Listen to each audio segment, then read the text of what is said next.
melaksanakan sholat selalu berjamaah. Ya. Itu yang pertama. Yang kedua, yang ketiga, wa man barra walidayhi fi Ramadan yanalu nazarallah ta'ala birrahmah.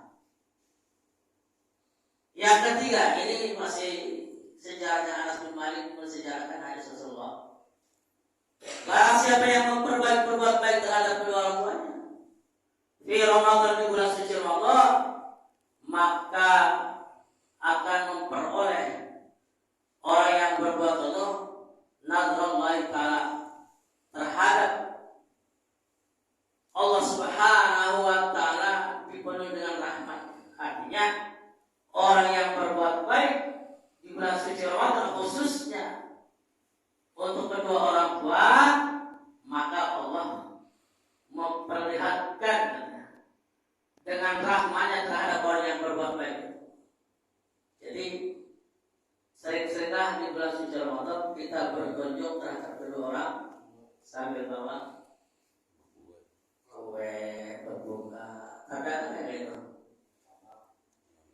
Tidak ada. Oh, itu udah meninggal. Ya, ayam kakak kata dia waktu itu. Udah meninggal. Maka yang udah meninggal ini, ya, boleh kita orang Jawa manjok biasanya nyekar.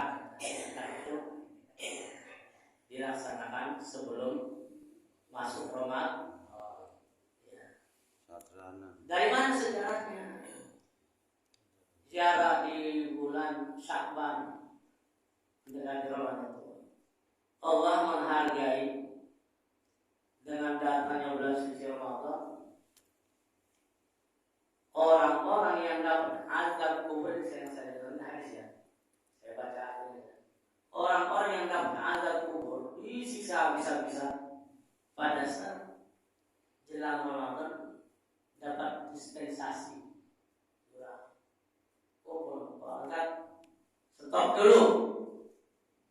Anda tidak boleh lagi nyiksa terhadap semua hamba-hambaku yang ada. Kenapa? Syahr Ramadan.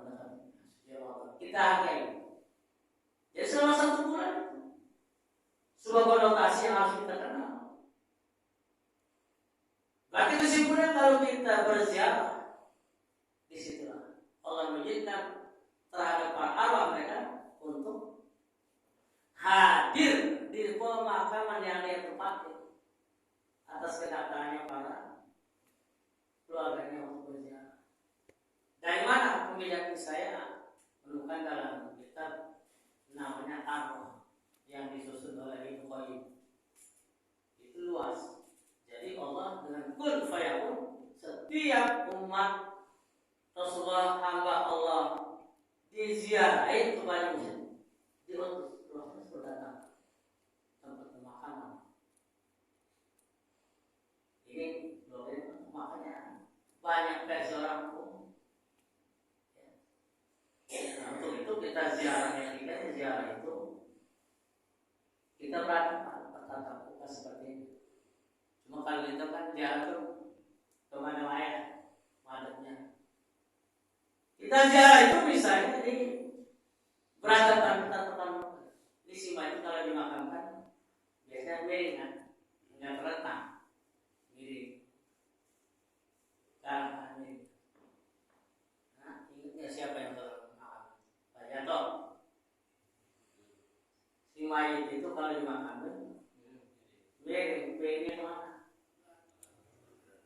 Posisi miringnya tangan kanan ke bawah, tangan kiri atas.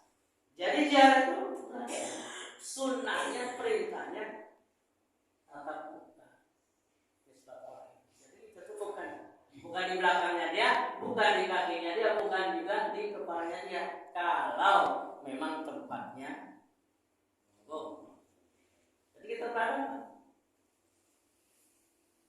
Jadi dia ke arah kiblat, kita ke arah timur. Sunnahnya kita berdasarkan memang arah kiblat, tapi kalau khususnya ziarah kita ya seperti itu.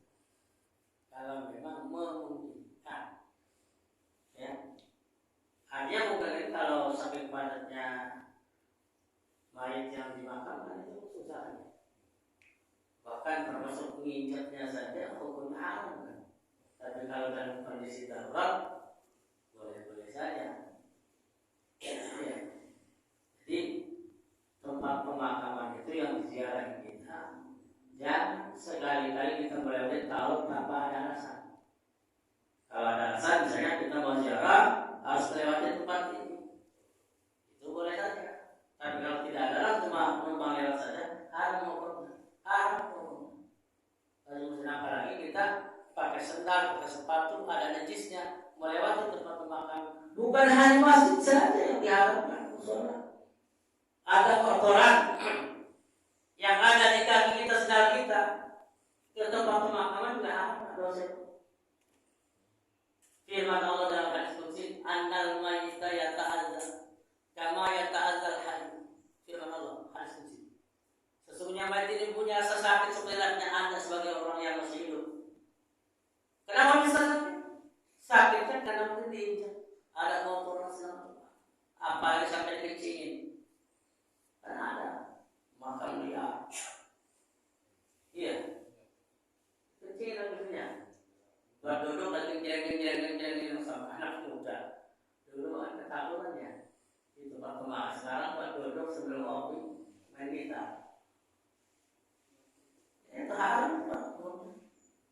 Dosa. Makanya ditanyakan ini bersih-bersih itu bagus.